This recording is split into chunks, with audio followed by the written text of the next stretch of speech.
panorama of Sharada Tapoban at Rishikesh changes day by day,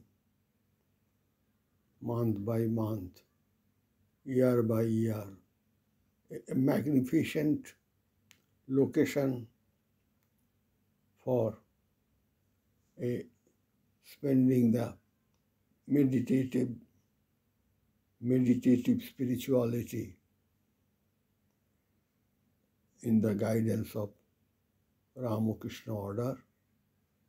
This particular photographs were sent by the engineering supervisor Sri Sanatan Nayak, has been working day and night, months together, years together in that holy environment, and we are able to behold such a beautiful, scenic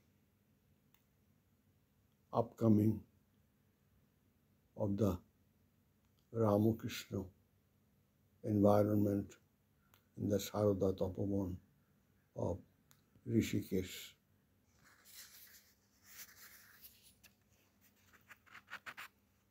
Leo Tolstoy, what he told about Swami Vivekananda, let me read out in Bengali. 1896 খ্রিস্টাব্দের 13 September Tolstoy একটি চিঠিতে অনেন্দ্র কুমার দত্তকে লেখেন। অনেন্দ্র কুমার দত্ত স্বামী বিবেকানন্দের রাজযোগ গ্রন্থটি টলস্টয়ের কাছে পাঠিয়েছিলেন।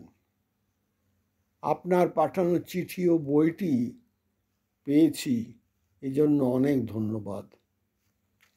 বইটি অসাধারণ। এটি পড়ে অনেক শিক্ষা লাভ করেছি। মানুষের আমির প্রকৃত স্বরূপ কি, এই প্রশ্নের দার্শনিক দিকটির আলোচনা অপূর্ব। মানব জাতি জীবনের মহৎ এবং সত্য আদর্শ থেকে বারবার সরে এসেছে, কিন্তু আজ পর্যন্ত কখনো তাকে অতিক্রম করতে পারেনি। বিবেকানন্দের প্রথম এই যে বইটি টলস্টয় পড়লেন, পড়া মাত্রই সেই গ্রন্থটি টলস্টয়ের মনে স্থায়ী ছাপ ফেলে এবং এটি চিরদিন তার প্রিয় ছিল। বিবেকানন্দের রচনাবলী সংগ্রহ করতে টলস্টয় সর্বপ্রকার চেষ্টা করেছিলেন। 1908 খ্রিস্টাব্দের 25শে মে তিনি তার ব্যক্তিগত চিকিৎসক এবং বন্ধু ডিপি ম্যাকোভিটস্কিকে 1905 খ্রিস্টাব্দ থেকে, ব্র্যাকেটে লেখা আছে 1905 খ্রিস্টাব্দ থেকে আরম্ভ করে টলস্টয়ের জীবনের শেষ দিন পর্যন্ত সর্বক্ষণের সঙ্গী ছিলেন এই ডাক্তার। বলেন, ঈশ্বর, আত্মা, মানুষ, ধর্মীয় ঐক্য ইত্যাদি তত্ত্ব সম্পর্কে আলোচনায় স্বামী বিবেকানন্দ বিস্ময়কর প্রতিভার অধিকারী। টলস্টয় অত্যন্ত উৎসাহের সঙ্গে বিবেকানন্দের রচনাবলী পাঠ করেছিলেন। ওই সমস্ত রচনায় যেসব অংশগুলো তাকে বিশেষভাবে অনুপ্রাণিত করে, সেই অংশগুলি তিনি লিখে নিয়েছিলেন এবং কিছু কিছু লাইনের তলায় দাগ দিয়ে চিহ্নিত করেছিলেন।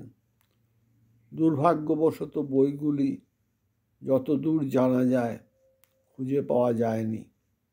টলস্টয়ের নিজের দিনলিপিতে এবং ম্যাকোভিটস্কির প্রতি দিনের নোটের মধ্যে এই বইগুলির উপরে অনেক তথ্য পাওয়া গেছে।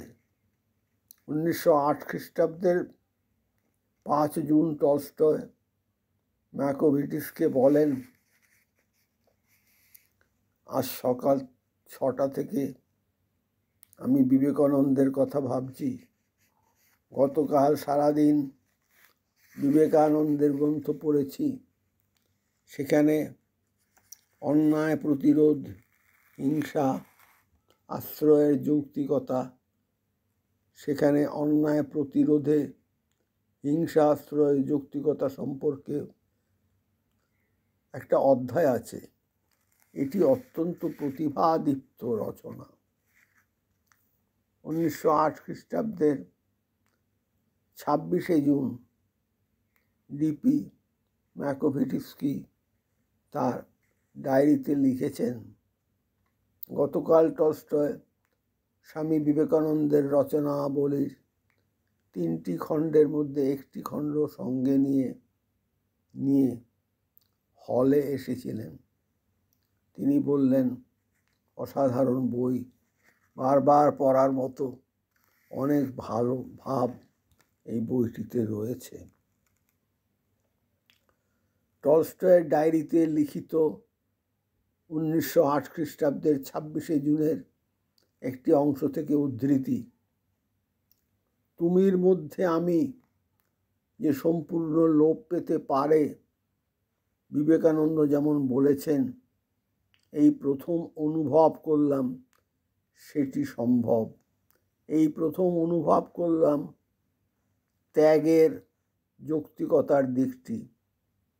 সদ্বুদ্ধি প্রণোদিত এই ত্যাগ কোনো স্বার্থের সঙ্গে তা সংশ্লিষ্ট নয়। আমি ও আমার এই ভয়ানক বাসনা থেকে মুক্তি পাওয়া খুব কঠিন, কিন্তু তবুও তো অত্যন্ত প্রয়োজন। আমিত্ব ত্যাগ যে সম্ভব, সেটি আমি এখন জীবনের শেষ প্রান্তে এসে উপলব্ধি করতে পারছি। আমার পক্ষে এটা এমন কিছু বড় ব্যাপার নয়। 1908 খ্রিস্টাব্দের 4 জুলাই টলস্টয় তার দিনলিপিতে লিখলেন, ভগবান বিষয়ে বিবেকানন্দের প্রবন্ধটি পড়লাম, অদ্ভুত, অপূর্ব। এটা অনুবাদ করা প্রয়োজন। আমি নিজেই সম্পর্কে ভেবেছি। শোপেনহাওয়ারের ইচ্ছাশক্তি সম্পর্কে মতবাদ প্রসঙ্গে বিবেকানন্দের সমালোচনা সর্বাংশে সত্য। শুধু যেখানে তিনি অর্থাৎ বিবেকানন্দ জগতের বস্তুগত বিচার দিয়ে শুরু করেছেন সেইটুকু ঠিক নয়। 1908 খ্রিস্টাব্দের 17 আগস্ট তারিখে সমাপ্ত ধর্ম ও বিজ্ঞান নামক একটি প্রবন্ধে টলস্টয় বিবেকানন্দের মূল্যায়ন করেছিলেন। ইতিপূর্বে তিনি তার অনেক রচনার সঙ্গে বিশেষভাবে পরিচিত হন। তিনি মানব সমাজকে পৃথিবীর অন্যান্য মহাপুরুষদের ভাব গ্রহণের সঙ্গে সঙ্গে বিবেকানন্দের ভাবও গ্রহণ করবার উপর জোর দেন। উল্লিখিত প্রবন্ধে তিনি লেখেন, প্রজ্ঞা ও তত্ত্বজ্ঞান লাভের অনিবার্যতা ও প্রয়োজনীয়তার বিষয়ে মানুষের দৃষ্টি আকর্ষণ করাই বর্তমানকালে মানব জাতির অগ্রণী চিন্তাবিদগণের প্রধান দায়িত্ব। তাদের কর্তব্য মানুষের কাছে তুলে ধরা যে বহু পূর্বেই প্রজ্ঞা ও তত্ত্বজ্ঞান মানবজাতি অর্জন করেছিল এবং তা ধর্মের উপদেশ ও ঋষিদের বাণীর মাধ্যমে প্রকাশিত হয়েছিল। মানুষকে দেখানো এটা শুধুমাত্র ভারতীয়, মিশরীয়, গ্রিক এবং রোমান মহান ব্যক্তিত্বের মাধ্যমেই নয়, পরবর্তীকালে কান্ট, শোপেনহাওয়ার, বিবেকানন্দ প্রভৃতি মনীষীদের মাধ্যমেও প্রকাশিত হয়েছিল। 1909 খ্রিস্টাব্দের 16 ফেব্রুয়ারি টলস্টয় বিবেকানন্দের বাণী ও রচনার তৃতীয় খণ্ডটি একজন ভারতীয়ের কাছ থেকে উপহার পান। ম্যাকোভিটিস্কি এ বিষয়ে তার ডায়েরিতে লেখেন, টলস্টয় এই গ্রন্থটি পড়েছেন এবং বিবেকানন্দের রচনাবলীর অন্য দুটি খণ্ডের মতো এটিও তার অত্যন্ত ভালো লেগেছে। স্বামী বিবেকানন্দের রচনার একটি সংকলন গ্রন্থ প্রকাশের ইচ্ছা টলস্টয়ের মনে ছিল। 1909 খ্রিস্টাব্দের 1 মে সমাপ্ত শিক্ষা সম্পর্কে প্রবন্ধে সক্রেটিস, রুসো, কান্ট প্রভৃতি পৃথিবীর শ্রেষ্ঠ চিন্তাবিদদের পাশাপাশি বিবেকানন্দের নাম তিনি পুনরায় উল্লেখ করেন। 1909 খ্রিস্টাব্দের 7 মে টলস্টয় পোসরেদনিক প্রকাশনা সংস্থার এই সংস্থা টলস্টয়ের রচনাবলী প্রকাশ করত। সম্পাদককে বলেন, ভারতীয় আধুনিক চিন্তাবিদদের মধ্যে সর্বশ্রেষ্ঠ ব্যক্তিত্ব স্বামী বিবেকানন্দ, তাঁর লেখা প্রকাশ করা উচিত। টলস্টয় বিবেকানন্দের রচনাবলী পাঠের প্রয়োজনীয়তার উপর জোর দিয়ে চলেন। 1909 খ্রিস্টাব্দের 24 জুন তিনি ভেখি, বিংশ শতাব্দীর প্রথম ভাগের রাশিয়ার দার্শনিক তত্ত্ব বিষয়ক রচনার সুপরিচিত সংকলন সম্বন্ধে বলতে গিয়ে একটি গুরুত্বপূর্ণ মন্তব্য করেন। রামকৃষ্ণ, বুদ্ধ, বিবেকানন্দ এবং যিশুর বাণীর মতো সম্পদ যাদের আছে, তাদের কাছে ভেখি পাঠের কোনো সার্থকতা নেই। 1910 খ্রিস্টাব্দে টলস্টয়ের জীবন অবসান হয়। জীবনের শেষ বছরটিতে যেন তিনি বিবেকানন্দ রচনাবলী এবং ভারতীয় দর্শন সম্পর্কে অধিকতর আগ্রহী হয়ে উঠেছিলেন। 1910 খ্রিস্টাব্দের 28 জানুয়ারি অ্যানি বেসান্তের থিওসফি অ্যান্ড মডার্ন সাইকোলজির গ্রন্থটি সম্পর্কে কথা প্রসঙ্গে তিনি একটি তাৎপর্যপূর্ণ মন্তব্য করেন। এর অর্থাৎ বেসান্তের বিষয়বস্তু হলো যা কিছু দুর্বল, যা কিছু ভুল, তাই, আর বিবেকানন্দ দাঁড়িয়ে আছেন সত্যের উপর। 1910 খ্রিস্টাব্দের 29 মার্চ চেকোস্লোভাকিয়ার বিখ্যাত চিন্তাবিদ, রাজনীতিবিদ, বিপ্লবী জান মাজারিকের সঙ্গে টলস্টয়ের সাক্ষাৎ হয়।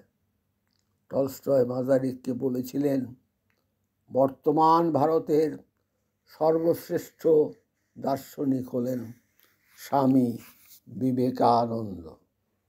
আমি সারদা তপবনের অসাধারণ ধ্যানমগ্ন পরিবেশ অবলোকন করতে করতে আমার মনে এলো শ্রীরামকৃষ্ণ সারদার সন্তান নমশ্রী জ্যোতিরাজ স্বামী বিবেকানন্দের কথা। তখন মনে হলো যে পৃথিবীর যারা শ্রেষ্ঠ চিন্তাবিদ, যেমন রাশিয়ান লেখক, ঋষিতুল্য লেখক টলস্টয়, লিও টলস্টয়, তিনি স্বামী বিবেকানন্দ সম্বন্ধে কি স্মৃতিচারণ করেছিলেন সেটা এই ভিডিওর সাথে যোগ করে দিলাম। অনেকের ভালো লাগবে, কৌতূহল নিবৃত্তি হবে, আর আমি ইউটিউবে দিয়ে ধন্য হব। এই কথা বললাম। আর একটা কথা সবসময় বলে চলেছি, ভেবে চলেছি, সেটা হচ্ছে সারা পৃথিবীতে ছড়িয়ে পড়ুক সারা পৃথিবীতে ছড়িয়ে পড়ুক স্বামী বিবেকানন্দের মন্ত্র, live for others, live for others. শুধু বাঁচো অন্যের জন্যে, শুধু বাঁচো অন্যের জন্যে। তাহলে কি হবে? আমি যদি বাঁচতে পারি অন্যের জন্যে, তুমি যদি বাঁচতে পারো অন্যের জন্যে, পৃথিবী যদি বাঁচতে পারে অন্যের জন্যে, তাহলে তোমার জন্যও সারা পৃথিবী বেঁচে থাকবে। লিভ ফর আদার্স, স্বামী বিবেকানন্দের এই মন্ত্র আমার প্রতিটি সামান্য চেষ্টা, মাই হাম্বল সাবমিশনের সাথে যুক্ত হয়ে লিভ ফর আদার্স, এটা যেন মন্ত্র হয়ে ওঠে সারা পৃথিবীর জন্য। এই পৃথিবীতে যদি এই গুঞ্জন অনুভূতি চলতে থাকে, লিভ ফর আদার্স, তাহলে সারা পৃথিবী শান্তিতে বসবাস করবে। রাত্রে দিনে, বনে জঙ্গলে, যে কোনো জায়গায় শান্তিতে, শহরে কর্মক্ষেত্রে শান্তিতে বসবাস করবে। কারণ আমরা যে সবাই পরের জন্যে, অন্যের জন্যে বাঁচতে চাইছি, স্বামী বিবেকানন্দকে সাথে নিয়ে। জয় মা, জয় সারদা। তোমার তপবনে ঢুকে নানান কথা মনে পড়ছে, ভাবতে ইচ্ছে করছে। জয় মা, জয় মা। ওম শ্রীরামকৃষ্ণার্পণমস্তু।